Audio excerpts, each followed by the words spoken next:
Hey, Vikings fans, I'll see you in San Francisco. Now let's go get it. Here we go. One receiver left, three right. Cousins shotgun, Dalvin Cook to his left. 3rd and goal from the 4. Kirk takes the snap, looks right, fade left, end zone, and it is caught! Touchdown!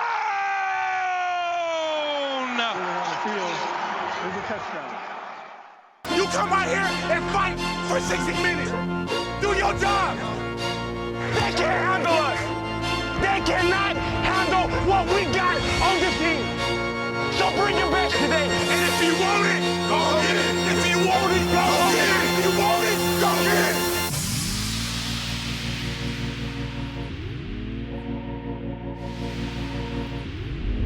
Well, Wild Card Weekend proved to be a very wild one for the Vikings, taking down the New Orleans Saints in the Big Easy, 26-20, the final in overtime. Welcome to Vikings Postgame, presented by Mystic Lake, alongside Vikings great Robert Smith, Cy Amundsen. I'm Hobie Artigue, and guys, what a way to begin the postseason for the Purple. Well, you know, it's such an incredible feeling, and it's so different now. You know, as you get away from the game further and further as a player, you don't really experience things vicariously thinking through the eyes of a player. You think of it more through the eyes of a fan. You know, you're so task-oriented as a player, but you're experience-oriented as a fan. So it's the ups and the downs and the followings, and just such a great feeling seeing a win like that.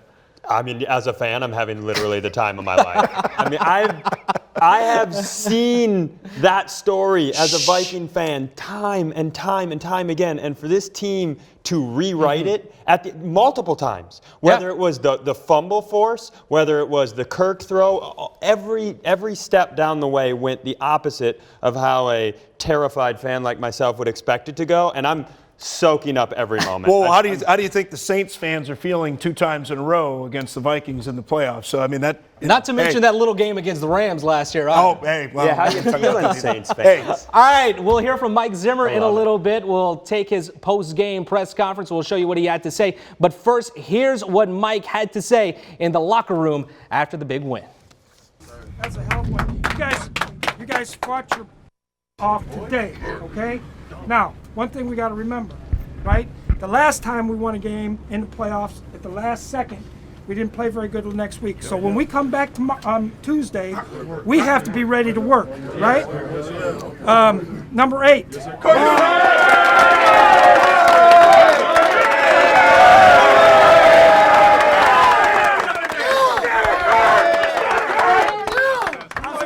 it feel to win a playoff game?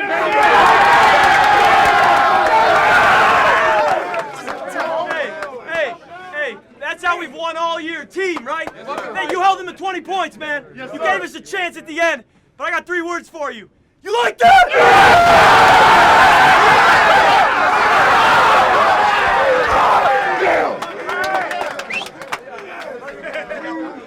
And to the touchdown catcher.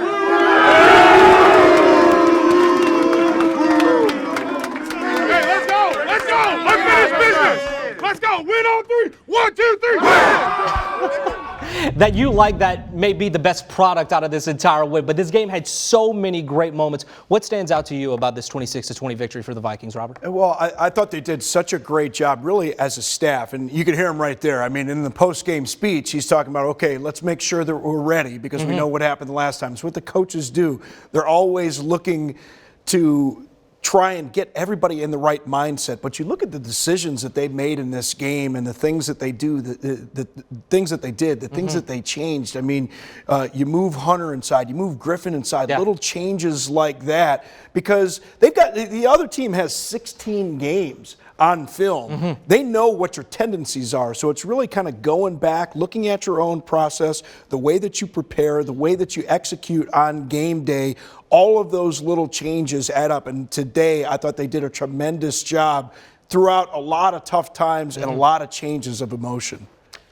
Yeah, I think when you have a big win like this, it's hard to even pick one thing. Are you happier for Kirk Cousins, who finally gets this monkey off his back after all this time? Are you more impressed with Zimmer, who not only moved those guys into inside, which that proved genius. I mean, add on top of that the fact that they put Andrew Sendeo as the slot corner, and it paid off. Yeah. I mean, this was, to speak to what Robert said, this was a defensive masterpiece given what they were facing personnel-wise walking into it. Not to mention, this was a game so many people were picking the Saints to win right off the bat, and it's kind of like that was a foregone conclusion to a lot of people too. Well, and I think if you listen to what Kirk Cousins said there, and it certainly rings true, winning games is so hard in the NFL. Winning games in the playoffs is that much harder. It is certainly a team win. And when you have a defense that is going to be exposed because you had the injuries, the change of personnel on that defensive side in the secondary, what do you want to do? You want to control the football. And that's exactly what the Vikings did in this game. 20 more plays that they ran in this game than the Saints. It is a team effort. All of those pieces have to fit together. Yep. And again, you have to do it in very difficult circumstances sometimes where you have to handle the swings of emotion. Just a great win all the way around. And the offense put up some big numbers, but the defense, they bailed them out too, especially at the start of the game. Let's show you some of the highlights. The Vikings fumbled away their first possession, but after being backed up to their own goal line, check it out, Danielle Hunter and Everson Griffin combining for a sack. The Saints would have to kick a field goal. Then later in the second, how about Dalvin Cook? A 19-yard pass down the right sideline. The Vikings would tie it up 3-3. The Saints would try to strike before the half, but Anthony Harris, he's there for the interception. That was Drew Brees' first INT in 6 games. Unbelievable. But Harris, I mean, he's been a ball hawk all season, so what's new? And then right before the half, the Vikings getting on the board, just for good measure. Dalvin Cook, 5 yards. He's in for the score. The Vikings were up 13-10 at halftime. More defense in the second half. Everson Griffin, he would get home, but check this out. Adam Thielen, huge play, impressive by AT, and that would lead to yet another Dalvin Cook rushing touchdown to finish the drive. The Vikings up by 10. The Saints cut it close to try to take the lead, and it's a sack fumble by Danielle Hunter, but check this out in overtime. Look at that. It was Adam Thielen getting them down to the goal line, and there it is, your winning catch by one Kyle Rudolph as the Vikings go on to win 26-20 the final. Man, that catch right there. Kyle Rudolph just showing that the basketball stills, they kind of stick with you for a little while too. Perfect with the boxing out right there. I know, but you look at the numbers that the Vikings were able to put up today. Yeah, defense a little short-handed, but offensively, they really got it going when they needed to toward the end of the game. Yeah, they certainly did. And for all of the talk about what Kirk Cousins wasn't able to do coming into this game and how people had talked about the record in the toughest games, for him to be able to step up and make those plays when he needed them the most. And you could hear the emotion. Absolutely. Not just from Mike Zimmer, but from his teammates as well. Once they said, hey, number 8, everybody's going nuts. So you just know that it was really a team win, but it was a win where Kirk Cousins, I think, started to believe that he could perform at the toughest times in the biggest games. Si? Well, here's the other thing I think is crazy. You look at 136 rushing yards, right? That's not a number that the Saints give up. No. And we want to give the credit to Dalvin Cook. Obviously, he deserves it. But that right side of the line specifically, the O-line played as well as we could have hoped, but that right side, Brian O'Neill was a monster out there today. When you saw Cook on that little pass in the highlights there, when you saw him going up the field, often Brian O'Neill was out there running somebody over. He's been incredible all year long, but he was a monster. That's the benefit of having a mobile offensive Bradbury line as well. Bradbury pulling out in front on that, pulling and leading. And you have a center that can snap the ball and get out in front on the screen like that. Just drove this guy all the way out of bounds on that screen play. Tremendous job. All right, Mike Zimmer getting his second win in the postseason as the Vikings head coach. Here's more from him at the podium. Okay, good team win today. I thought we played well in all 3 phases. It was started out a little rough. We fumbled early in the ball game, but we were able to hold them to 3. There was a lot of ebbs and flows throughout the course of the ball game. Just proud of my team and the way they fought, the way they competed today, and it's good to see. Mike, you said early in the week that you didn't think anyone was saying you could win this game. So to go out and win it, how satisfying is that?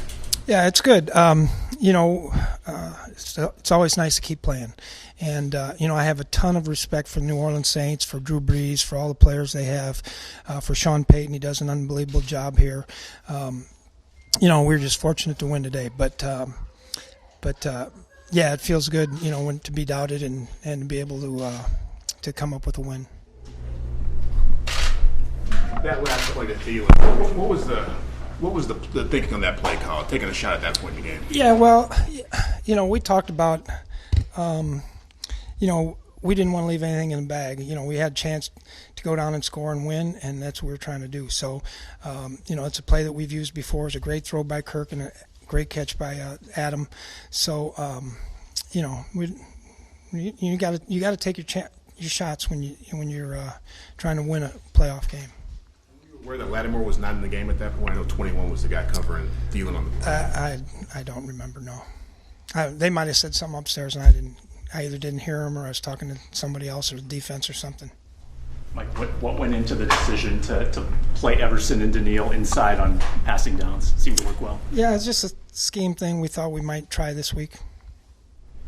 What do you think of the way they did perform with the strip sack, obviously, by Daniil, a couple sacks by Everson? Yeah, I thought it was good. It's always nice when you do something and it works.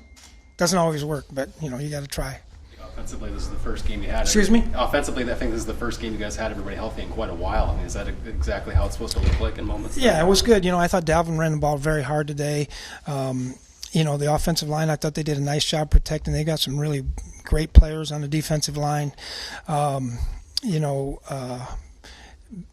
The way he runs the football with the acceleration to get through the seams and the cracks, and then the physicality that he runs with, he made some great runs today.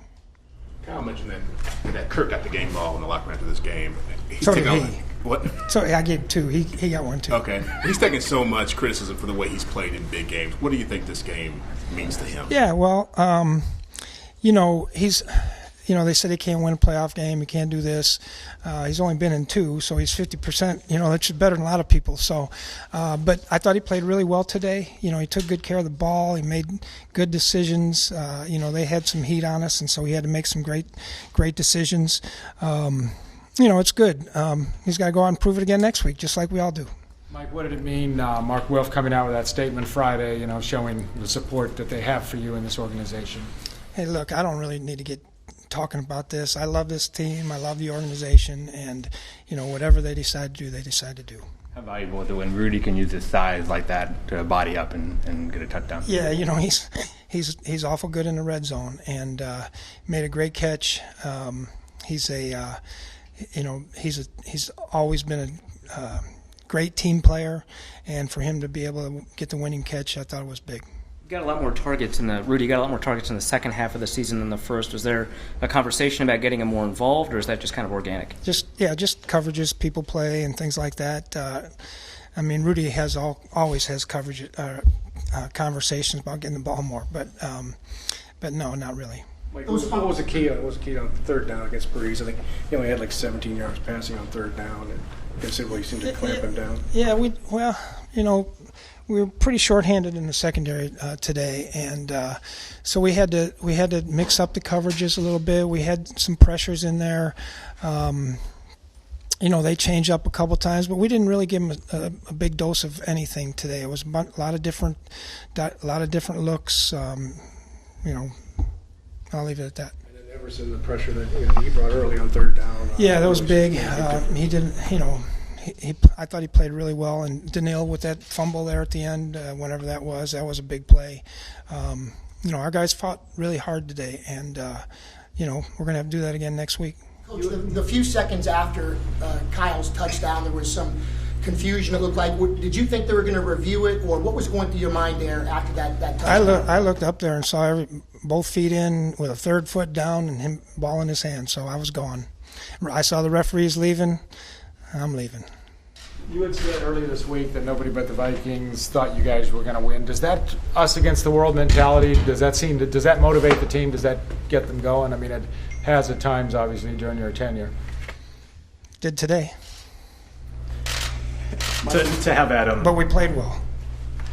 To have Adam, break out today after the injury he dealt fumbled with. The ball, didn't he? He was the one that fumbled the ball. From the slow start. How big was that? Adam's a great competitor, and typically when he makes a bad play, he never compounds it, and then he's going to make big plays. The catch he made there at the end was a terrific catch, a great throw. He made a couple other good catches today. So.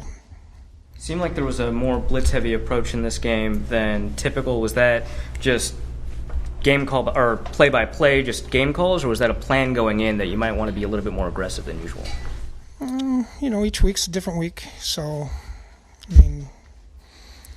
I don't know. Yeah, he competed his rear end off. Tried to put him in the right situations the best we could. Having 3 safeties out there was okay. How big was Ant Harris's interception there that led to points? Huge. I think we had 2 turnovers today or 3, I don't know. But both of them were big. But that was a great interception, and we did a nice job of covering it deep, and then he was able to undercut it a little bit. Mike, going in overtime, did you guys talk about taking a shot, or was it feel and play, just something that happened? No, we wanted to go win. I told a bunch of defensive guys, we're not leaving nothing in the bag. We're going to go for it. And whether they would have got the ball back or whatever, we're not. We didn't come here to try to tie or lose or whatever it was. So we're going to take our shots. When Lattimore went out, was that the plan to go deep? Yeah, I didn't know he did. Honestly, I don't know if somebody said something upstairs. I got so many things going on. I didn't maybe hear it. Like, there was some talk on national sites and TV and whatnot about your job status and what it might hold in the future. So much to the point that your owner put out a statement. Did you use that as motivation? Did you pay no attention to it? What was it like for you this week as you were preparing? Really, I don't really want to discuss it, honestly. Like I said 5 minutes ago, I love this team. I love this organization. I love the players. I get a lot of people helping me. Quite honestly, I think it's silly that people are talking about it on a 10-win team. It's 60% wins. So, it's, I don't know. But whatever happens, happens. First 3 quarters, you're holding Breeze to 4.5 or less yards per attempt. Fourth quarter, he was able to get a lot more done. What did you see happening in the fourth quarter that he was so much more efficient? Yeah, they opened it up a little bit more, then mixed in some run game with it and some play actions, and they hit a few. You're not going to do that to this guy all day long. You're going to have to, fight your rear ends off and change the coverages and give him different looks and give him different pressures, and in order to try to keep him down. Do you find that in a game against someone like Sean Payton, who's a gifted play caller, that you're making more adjustments to your defense over the course of a game than typical? We didn't really our game plan stuck most of the day. What do you think of Cousins in overtime? Excuse me? What do you think of Cousins in overtime? I thought he played really well. The third down slant was big. I'm trying to remember what else before the big throw, and then obviously they were in a 0 blitz on the last play, and we had fades called. We actually had a different play call, but if they zeroed us, we were going to throw the fade. Was there anything in Kirk's game today that surprised you, or you thought he took it to another level? His game? No, I think Kirk's a good player. I think the team rallied around him. Team's happy for him. We got to go do it again next week.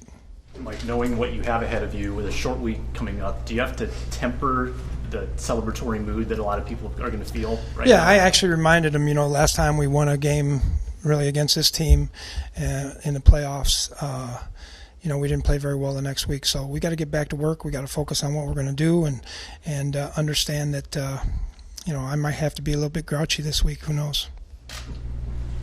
Good, thanks.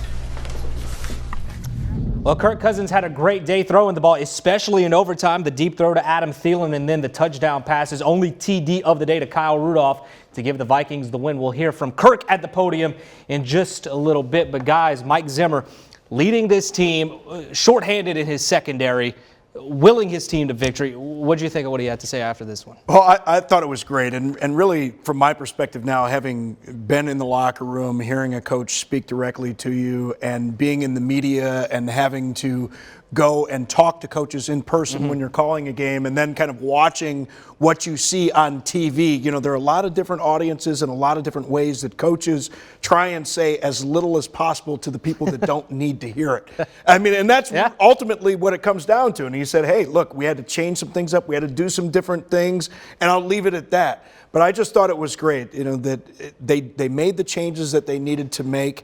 And, for him, kind of the attitude that he had with the team, I think, again, the most important thing is they asked him, well, how do you handle the expectations or the hype? He said, like we saw in that video, first thing he did, remind them what happened the last time you had that last second victory. And a big game coming up on Saturday now, Si. Yeah, absolutely. And I don't want to launch into a Mike Zimmer TED Talk here, so I'll try my best not to.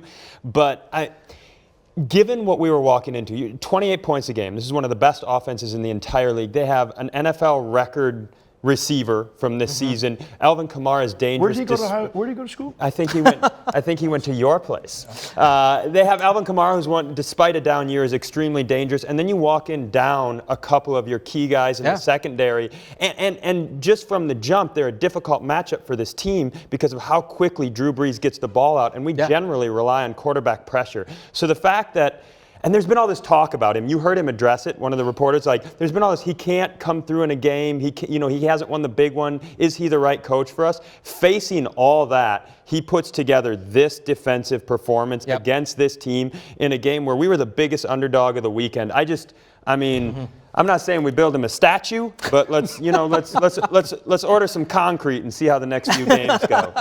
All right, before we move ahead, let's hear from Kirk Cousins as he gets his first win as a playoff quarterback.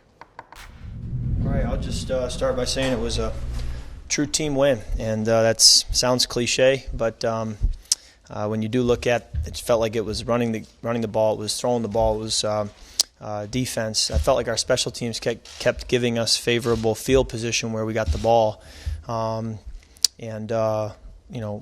there were so many challenges we had to overcome with the noise and playing in a tough environment and a good football teams.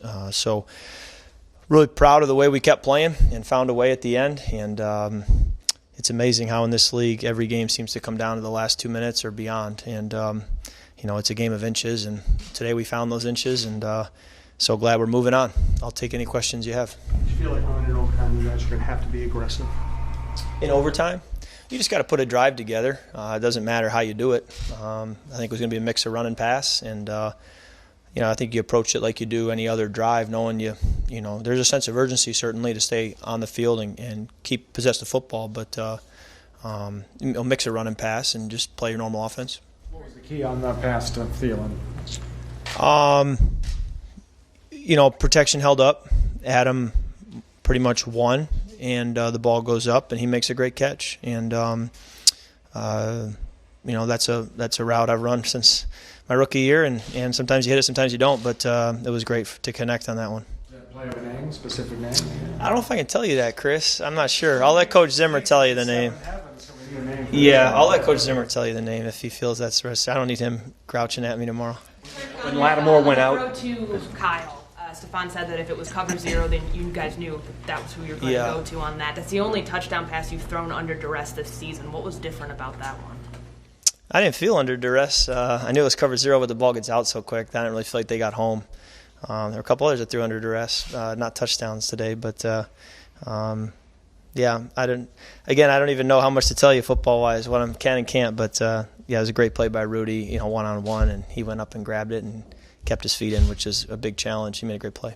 There's so many numbers and themes that follow you around about winning against tough teams, difficult situations. Do you feel any sense of relief winning a game like this?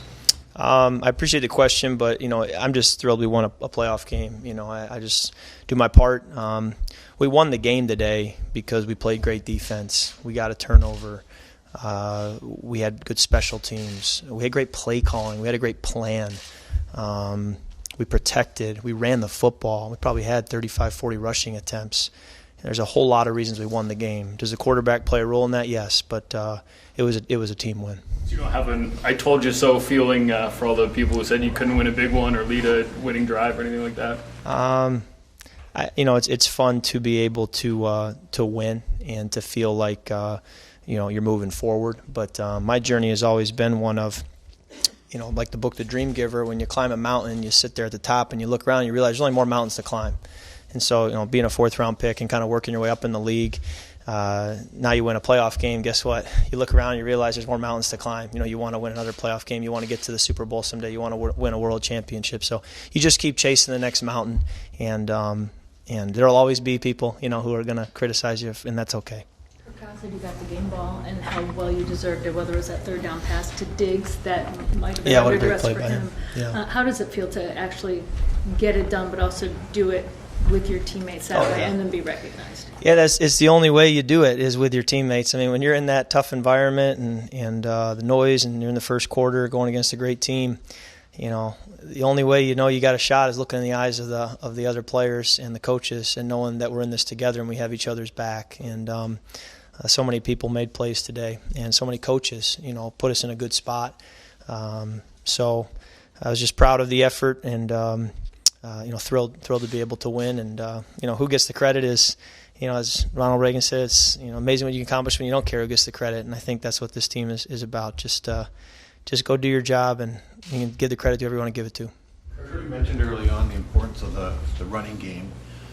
Early on in the game, Cook could hit yards outside on the toss sweep and inside. How important was that to the passing game success today? Well, I think it plays a role. Hopefully it can get you into more manageable third downs when you run the football well. It can run the clock. You can possess the ball. If you run it well, you hope that it can force some coverages by the opponent to put you in a better position to throw the ball. Hopefully it can slow down the pass rush a little bit. All those things. And it's not easy to come into this place against a good defense and just run the football. And we hit some and we didn't hit some, but I felt like we were consistent enough, and we certainly stayed with the run, that ultimately look back and feel pretty good about it. What does it tell you about this team and just like the way that you guys were able to combat distractions this week, whether it's being a touch under an underdog favored, they were favored by a touchdown, or even just the fact that ownership felt that they needed to come out and put out a statement quelling any sort of speculation about Coach Zimmer and Rick Spielman? Yeah. I didn't feel much different than any other week. You feel the sense of urgency with the playoffs, but the distractions, I think, are more for the people who follow the league, the people, I think, in the league, in the locker room. I think we're so busy with our preparation and our job to do that we don't even have time or energy to get caught up in what's on the outside. Kirk, how big is it to win that coin toss and get the opening possession? Yeah, with the way the current rules are in this league, it's a big deal. Obviously the Saints didn't get a crack at it, and the rules are as they've been now, and you win the toss and you go down and score, the game's over. And I'm sure that's tough for the Saints to accept right now. What does a game like this further show just the importance of Dalvin to this team? I mean, if Dalvin doesn't get hurt in Seattle, maybe you win that one. If he plays against Green Bay, maybe you win that one. I mean, does it just show you guys are a different team when Dalvin is out there?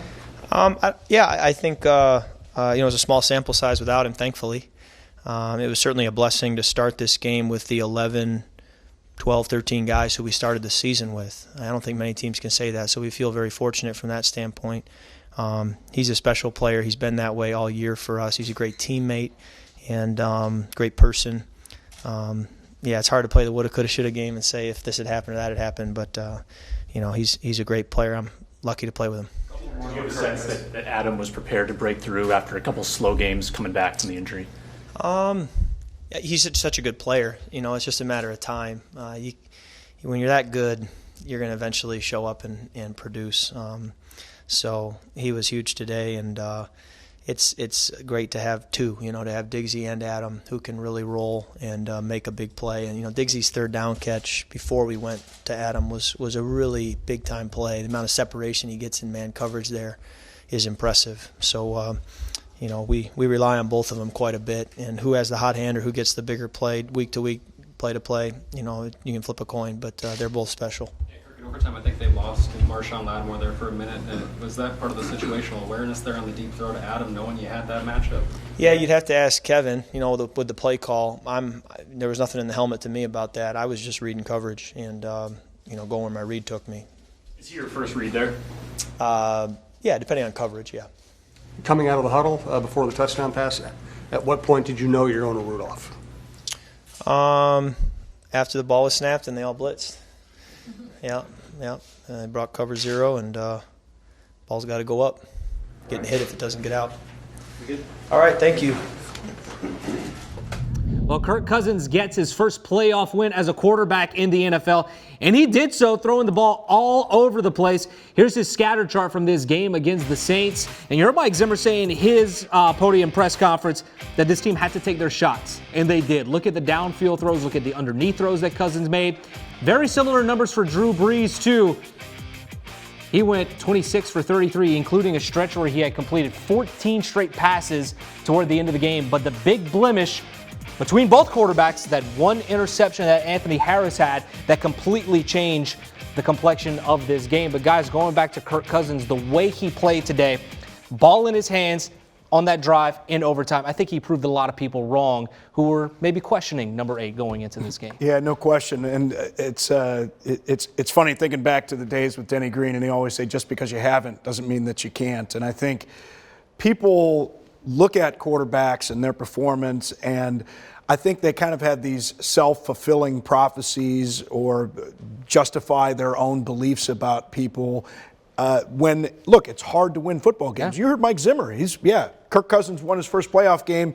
He's 500. This is his second opportunity to play in a playoff game. And, I thought he did a great job, especially considering the ups and downs in the games and the opportunities. For example, missing the throw to Diggs, with a ball that just kind of skipped off of the ground, and then coming back and making a third down completion for a first down to Adam Thielen later on that drive, and then the throw to Adam, of course, in overtime and the touchdown pass. So it's great to see people rise up, and I think that people on the outside maybe are more convinced that their words have an effect on players in a negative way than they actually do. Because clearly he hears these things, but it really is just motivation. And ultimately, as a quarterback, I didn't play the position, of course, but as a quarterback, I know these guys have to have a short memory, and they can only take what defenses give them. And they said, okay, when did you know that you needed to go to Kyle Rudolph? He said, hey, after I saw that it was cover 0. That's something that you can't know until the snap happens, and then your instincts take over and you execute the way that you did. I thought it was impressive.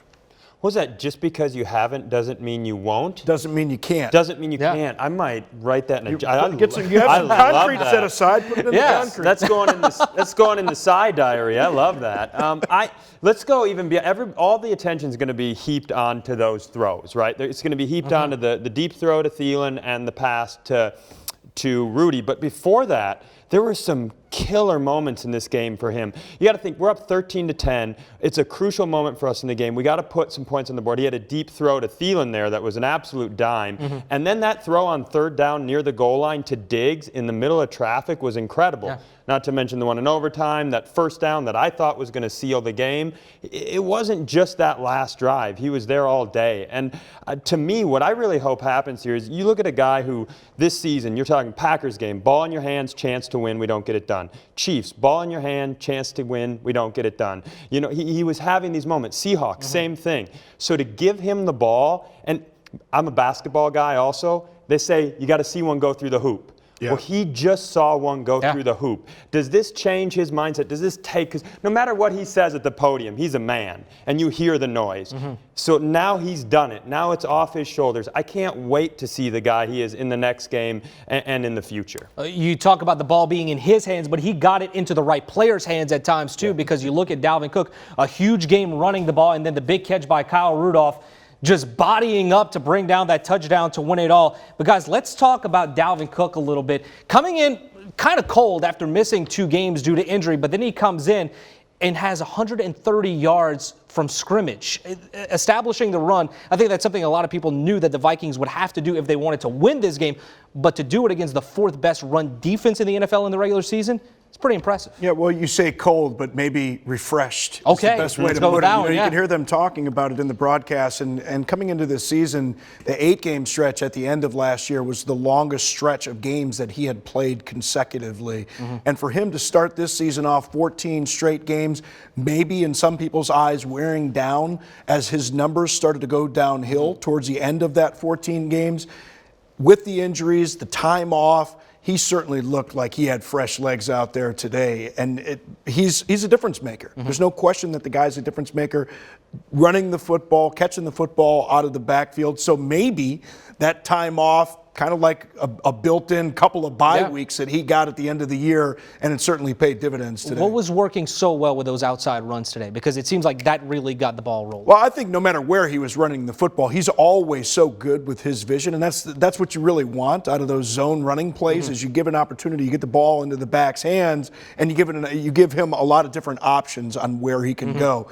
And he's so good at making that decision quickly, kind of feeling the flow of the defense, getting that foot in the ground, and getting vertical. And his acceleration is so good, but also running with the power. I mean, he has everything that any great running back has. And Cy, you mentioned Kirk Cousins seeing the ball go through the hoop, but with Dalvin Cook, 130 yards on the ground, that's got to like get you ready for the next one too. Yeah, you don't see a lot of, because this was a slow-paced game. This was. I mean, we got to 20 points, we got the extra touchdown in overtime, but 130 yards all-purpose in a game like this is pretty impressive. And Robert, you can probably speak to this better than me, but to me, what I saw out there is you see a guy who is not only one of the most talented backs in the league, but he's a perfect match with his offensive line. Yes. Because when he's not there, we saw what happened in the Packer game. When he's out there, you said Bradbury's out there pulling. These guys are moving. You asked about the outside runs. It takes an athletic line with a back with great vision to make that sort of thing happen. So obviously, he's unbelievable, but it's one of those guys that everything's working around him when he's working correctly. And here's more from Dalvin Cook after his big day in the Big Easy. Kyle was saying that you were the lift that this offense needed, and you still kept yourself in check and performed. What are your emotions right now? I'm excited. I'm definitely. We won our first playoff game. Well, I won my first playoff game, and you got some guys in the locker room that won their first playoff game, and it's big for the organization. So, I just want to do everything my team needs me to do and do it at a high level. And Kyle, that's our leader, one of our leaders on the offense, and we lean on him too. A lot of guys. So we got some guys in that huddle that when they're locked in, we can play some good football. What do you think of Kirk in overtime? Kirk? That's him. That's our guy. That's our quarterback. Like I said, you're gonna have doubters, and Kirk know that. And Kirk's a guy that just, he locks in. He locks in on the game plan. He don't worry about the outsiders. He worry about the locker room and the type of leader he is. We respect him so much. So we love that Kirk's leading our team, and let's go get another one. You mentioned the doubters. Kirk's had as many of them as anybody. What do you think he showed in overtime? He showed the quarterback that we knew he was. The quarterback we knew we was bringing in. And, like I said, I've been around Kirk for 2 years now, and he's grown since he got here, and that's part of being in the NFL, getting better each year, each week. That you in this game, and I think Kirk's been doing that. I'm extremely proud of him. We just got to keep going. And when you talk about his growth, what have you seen growth? Controlling the huddle, controlling the offense. And, as receivers and as running backs, we demand the football and we want the football in our hands. And Kirk know that. He just know that, and just controlling our emotions. And he kind of like lead us and tell us what he see and how things evolve and try to keep the sideline in check. And he's been more vocal a leader, so. We love Kirk on the sideline. Speaking of controlling, you look like Stefan was a little frustrated at some point. That's Diggs, though. That's Diggs. That's Diggs. Just another Sunday. Yeah, that's Diggs. That's Diggs. That's what come with Diggs. He's a baller, though. So we know that. A guy like Diggs, he's a 8-10 catch guy a game. That's just part of him. So that's just him, man. We don't take it no type of way. Like, we accept Diggs for who he is. That's our guy. So we love that guy, man. And we love that emotion. That get us going. Like, that's just him, man. We love that guy, man. Dalvin, do you think the 2 weeks helped you? I mean, the resting up, did you feel real rested coming in? I did. I felt it in practice. I was flying around this week, just getting myself back in condition to play a football game. I was flying around all week, pushing myself like I was in a football game, and I think it paid off because I think I had like 30 touches today. You kind of took it upon yourself to will this team to win almost, didn't you? I mean, you wanted the ball everybody. Yeah, it's a big moment. It's the biggest game. We worked hard all season not to just flush this down the toilet. And in big moments, you got to want the ball in big time moments. So I couldn't get it every play, but we got some guys that can make some plays. And you seen what Adam and Rudy did at the end. They made some plays, but I definitely want the ball in the biggest moments to make a play. How did it feel to get in the end zone twice? Big time, playoff game. Anytime I can change the scoreboards and get us some points, man, I'm going to do everything I can. Jump over, whatever I got to do, I'm going to do it. What does this team mean to you? A lot. Special team, man. I think we can continue to be whatever we want to be. And I've been saying that all year. We control what we want to do. We control our destiny. We got in the dance. We took care of game one. Let's go take care of game two. And let's just keep taking it one game at a time. I think we can control everything we want to. What will this week be like? We got to recover first. I'm tired right now. But, tomorrow will be good. But it's a short week. I think we play on Saturday. Yeah. And we got to get ready to go to the West Coast. So, we got to get our bodies and our mind ready to go take care of some business. But I think guys are going to lock in and be ready to go, man. Well, Dalvin Cook showing off the speed today, but yeah, he was not the fastest Viking on the field. that would belong to Adam Thielen, hitting 19.3 miles per hour in this game against the Saints. Not bad for a guy who's dealt with a hamstring injury for a majority of the season. But Robert, 129 receiving yards, no bigger catch though than that 43-yard one in overtime. Yeah, just great execution, but really great play design as well. And you're going to see Adam Thielen released to the middle of the field. And notice there are 10 Saints in frame on this one. That means that there's one safety in the middle of the field. They're trying to influence him by going down the middle. All kinds of room for Kirk Cousins to step into this throw.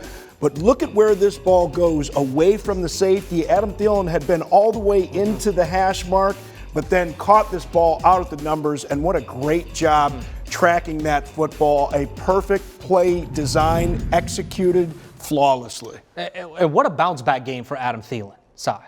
How about not just a bounce-back game? How about an in-game bounce-back? I mean, how many times have we seen athletes get frustrated early in games and fall apart? It wasn't just a fumble. He gets a fumble, he gets a pretty rough holding call, and then he drops a pass that he catches almost every single time early in the game, and it feels like things aren't going to go his way. So to be able to mentally stick with it and rebound and have the sort of performance he has and come up big down the stretch, that takes a special sort of person. And I don't know if there's an angle that actually shows him holding on that play, because I certainly didn't see it. I think the reason the ref threw the flag is because he threw his arms up into the air. It's like, and that admitting guilt right there, whenever you're not actually guilty.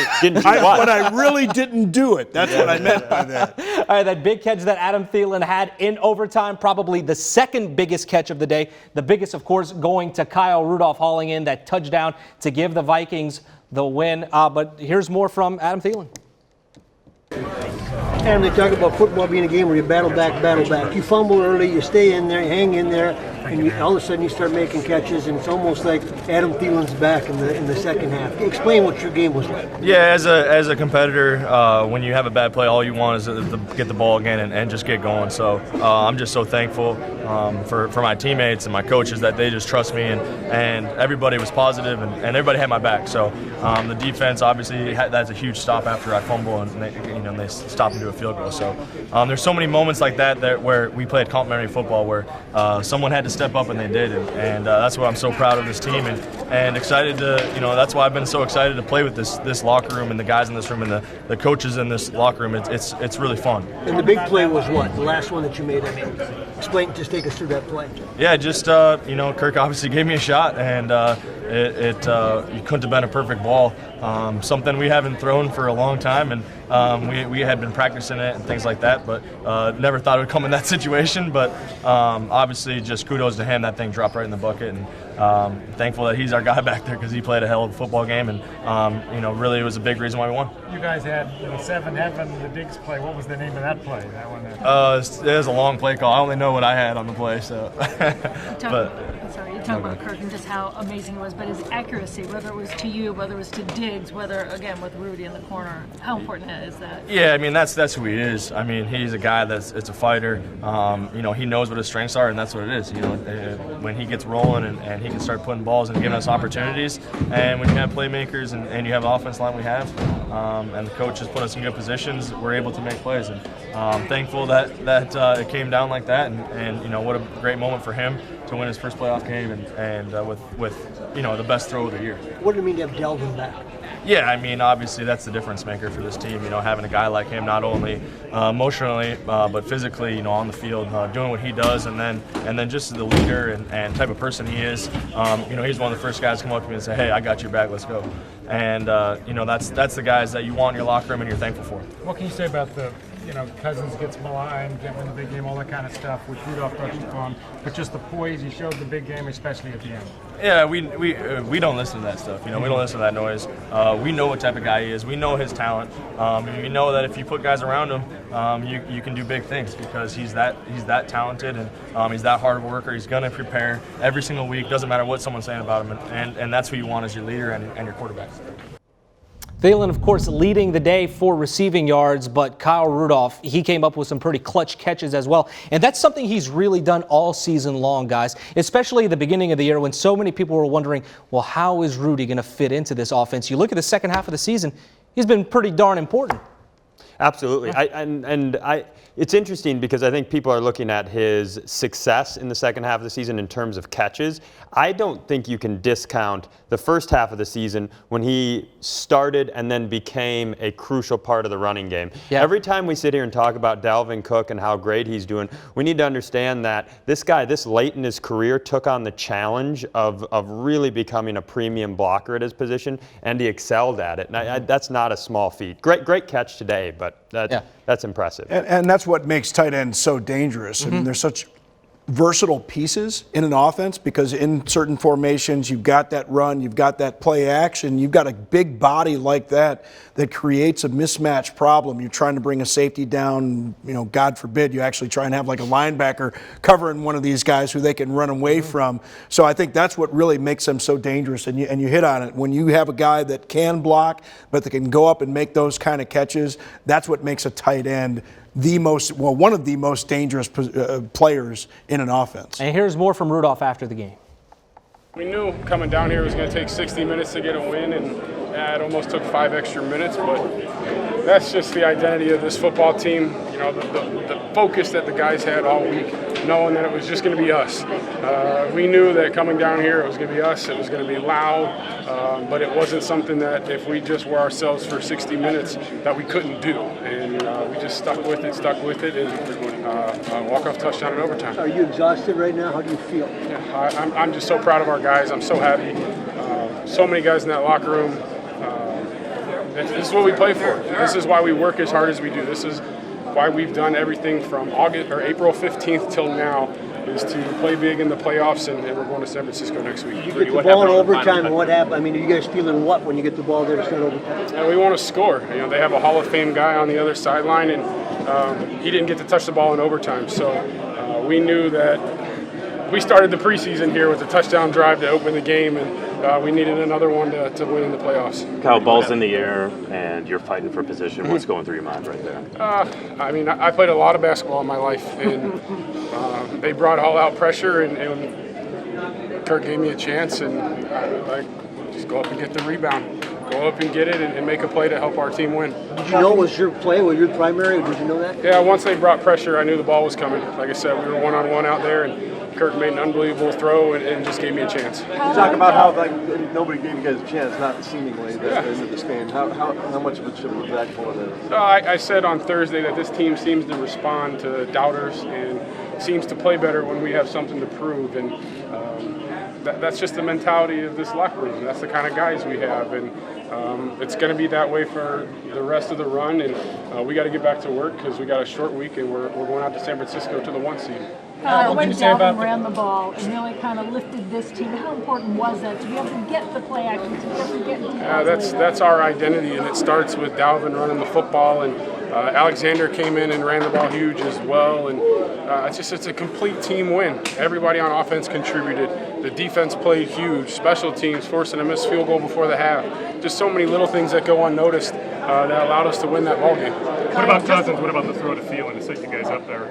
How about the throw to Diggs on third down? I mean, just so many throws on that drive that were huge to move the ball down the field and get the win. He's done it all year. So I'm not surprised he came out here in this big environment and helped us get the win. Kyle, just before you walked onto the field, you had a meeting with your tight ends, and you said, we've been hearing about this noise and talking about it all week. The sweetest noise is going to be the silence after we win this game. Can you talk about that pregame talk and how it is prophetic? Yeah, I mean, we heard it all week how loud this place was going to be, and we were prepared for the noise. And it was our job to block it out for 60 minutes, 65 minutes today, and make sure that when that game is over, that the dome was silent. And that's what we worked for, and that's the best noise we heard all day. What did it feel like in the locker room when you finally gathered the guys in there? It's awesome. Like I said, I'm just so happy for all the guys on this team. We work so hard, and you do so many little things to get to this point, to be in a situation to win the football game for your team. Kyle, it's a team win, but Kirk gets his first. Absolutely. I mean, he got the game ball in the locker room. He deserves it.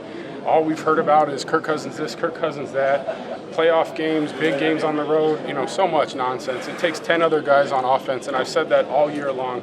And today, those 10 other guys stepped up huge to allow Kirk to go out there and play well. And how about the poise he just showed in overtime and touching upon the long pass field and hitting you on? Yeah, and again, everybody keeps forgetting the third down throw to Diggs. I mean, it's just play after play after play to get us down there, and we didn't want Drew to have the ball in overtime. It's a scary sight when a Hall of Famer is taking the ball with a chance to win the game. So we kept him on the sidelines and won it with a walk-off. Did you worry at all that there might be a flag on the final throw? Not at all. I mean, that's, like I said, he just gave it up, threw the ball up in the air, gave me a chance to go get it, and my basketball instincts took over. How's this rate among your great NFL moments? It's awesome. It's another big win. The last time we had a big win with no time left, we laid an egg the next week. So we'll enjoy it. It's a short week, and we got to go out and play the 1 seed on the road now. Just wouldn't be Vikings Saints in a playoff game without just some craziness, right? It's two great teams, two great organizations, a bunch of really good football players battling out. This is what playoff football is all about. And like I said, we'll enjoy this one until we probably get back in Minnesota, and then we got to get going. We got a short week and a big game in San Francisco. Well, the offense put up points, but how about that Vikings defense keeping points off of the board in crucial situations and also piling up some serious numbers of their own, sacking Drew Brees 3 times after the Saints QB was only sacked 12 the entire season. Robert, very impressive performance by the 2 cornerstones of that defensive line. Yeah, and the 2 cornerstones, they kind of moved those guys into the middle a few of the times because they knew that the guys in the middle of that offensive line weren't as stout. But what we saw, especially from Danielle Hunter, this play where he's lined up on the outside and makes a great play on Ramczyk, who's one of the best offensive lineman in the league, a first-team All-Pro guy, and what he does is he jump cuts to the inside, but he doesn't just stop there. Watch the right arm of Drew Brees as Hunter smacks the arm with the ball extended there, and that's what knocks this ball free. So he gets the great move to the inside, but then doesn't give up. He knows that because that ball is going to be extended, if he takes a swipe and can hit the arm of Drew Brees, that he can force a fumble. And those are those finer points of technique and execution in a game like this that become the difference. You've got all pro-type players that you can make big plays like that against if you do things the right way. And it also helps to have a very, very long wingspan and a guy who's just that athletic, and that agility to make a jump like that and then get vertical and get skinny, as they say, to get up to Brees. Sorry, but both defensive ends, great days for Griff and for Danielle. It's crazy, and Robert can attest to this, being he was on the greatest offense in the history of football. When you play a dominant offense, you need to get home with your front 4 because you can't, otherwise you're picking poisons and you're getting burned. So the fact that these guys stepped up in big moment, like the right on the first drive after the Thielen fumble, that sack right there, huge. We just showed the fumble. The fact that they got pressure all day, but also did it in crucial moments. I mean, to me, that's beyond impressive, and that's what you pay superstars for, and that's what you want them to do. So that's a tough challenge for a defensive line, and they came through. But also, they needed help because of that secondary being so depleted. But still, Xavier Rhodes and Harrison Smith, they had a little miscommunication, it looked like, on the one big play that the Saints had. But other than that, X played a pretty solid game. I was just going to say that. You have to, for all the noise about him this year, when he gets up against that was a little bit of a throwback Xavier performance. Because he got a big guy that he could be physical with. I think Thomas, who set the record, 7 catches, 77 yards, didn't get in the end zone. I mean, when you're down that many guys, to have Xavier step up like that was huge. I mean, you're talking about a guy who set the NFL record for receptions in the season this year, and Michael Thomas. And the thing that impressed me the most about what Xavier Rhodes did today is we saw him play through an injury at the end of the game. So I mean, and hopefully that heals for him, that shoulder or collarbone, whatever the case may be. But to see him make plays after coming up, and how did he do it? Coming up and making a hit. It wasn't just covering a guy; it was coming up and making a hit. All right, here's more Between the Lines with Paul Allen and Ben Lieber. Between the Lines, presented by Gatorade, playoff style. Playoff victory style. The Minnesota Vikings walk off on the New Orleans Saints. It's Cousins to Rudolph back left of the end zone, and they win the game 26-20. Ben Lieber, Paul Allen. I'm just going to get this out of the way, the voodoo out of the way early, okay? Ben was a linebacker on the 2009 Minnesota Vikings. We're an overtime game here, courtesy of Garrett Hartley and a bunch of extenuating circumstances. Did not work the right way. Today did work the right way. How are you feeling? I'm surprised by myself, thinking I had that much emotion when we went into overtime, and I'm like, son of a bee, man. I've been here before. I hope it doesn't end the same way. And I was caught up into it. You know, I really was, and it was, I think, harder for me because I had no control over the game. I can just watch the game, and I'm basically in the same spot and the same on the sidelines as I was as a player. Well, you're a masochist. And it was awesome. I mean, that's why being a fan is fun, though, because. Why not let yourself get caught up in that moment? Because it could be major disappointment, which fuels you for later on, or it could be major elation, and that's what it was. Had a chance to be right there, right by the touchdown. Watch the team come out there and celebrate. What an awesome victory. Ben, your quarterback and your offensive coordinator, Kevin Stefanski. All right, I'd like to begin here. Marshon Lattimore is incredibly good. 2017 Defensive Rookie of the Year. He leaves the game. Patrick Robinson, 10th year Florida State. Now, Patrick's had a good career. Patrick either didn't play at all today or hadn't played much. Comes into the game in overtime. Your offensive coordinator and your quarterback with Adam Thielen, they go right at him to get inside the 5. We call that cold-blooded. Yeah, it's cold-blooded, man, and that's what coaching staffs are supposed to do. Everybody up in the booth, when you see a player come out, you want to see who's coming back in, and you want to find a way to exploit that player. And it doesn't happen every single play and every single opportunity because of game circumstances, but that's the perfect opportunity in the situation where you find the backup guy and you go right after him. Give me 1 second. Andre Patterson, defensive line coach for the Minnesota Vikings. First of all, congratulations between the lines, courtesy of Gatorade. 97 and 99 inside on those guards, sack and a half for Everson Griffin. Hadn't seen that this year ever. I mean, it changed the game. Yeah, it was, we were trying to find a way to get those two guys on their guards. And it changed Breeze's demeanor in the course of the game. He likes to step up in the pocket, and seeing 97 and 99 inside made him stay high, and that helped us do it again. Go ahead and hit him with one, Ben. We talk about taking the ball away, and you guys were taking the ball away all the way leading up to this game, and this is a Saints offense that didn't give the ball away.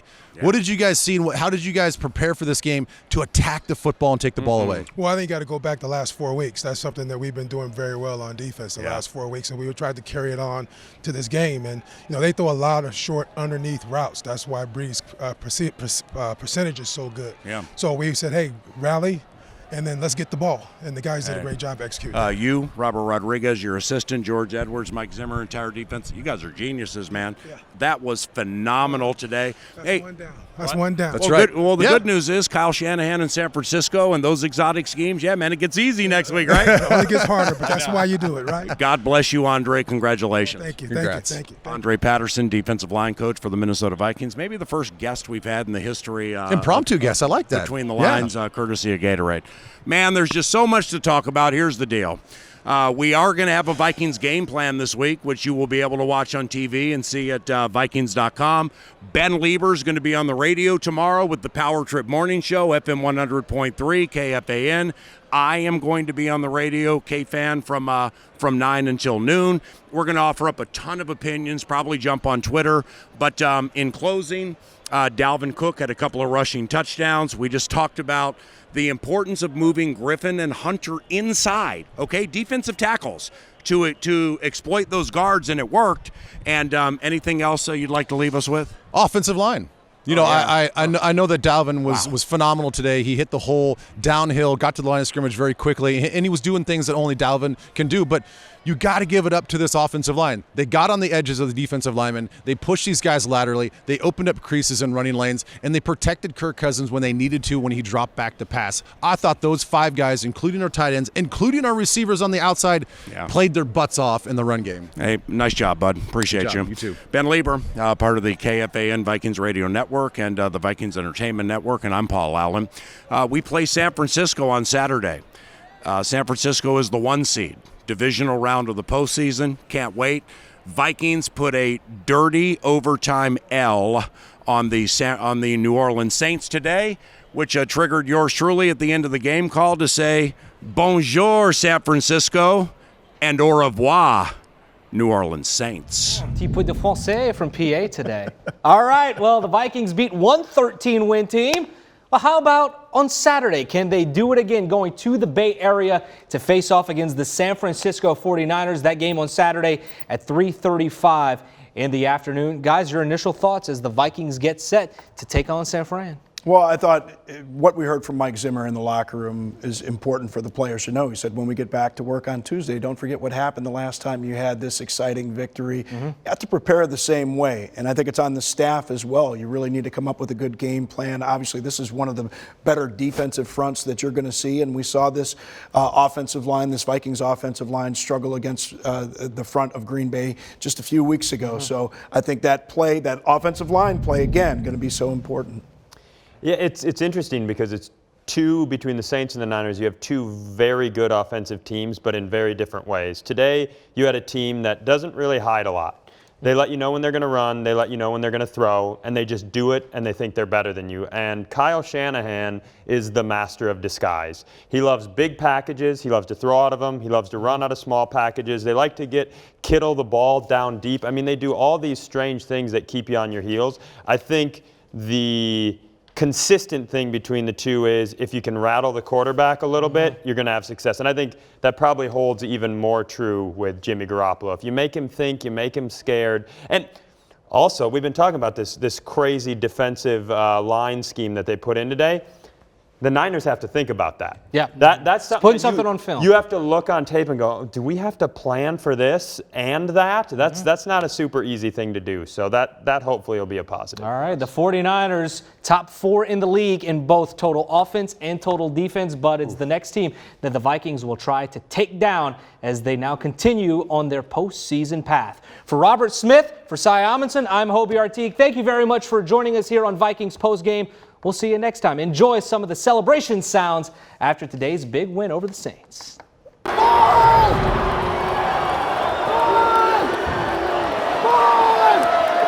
ya!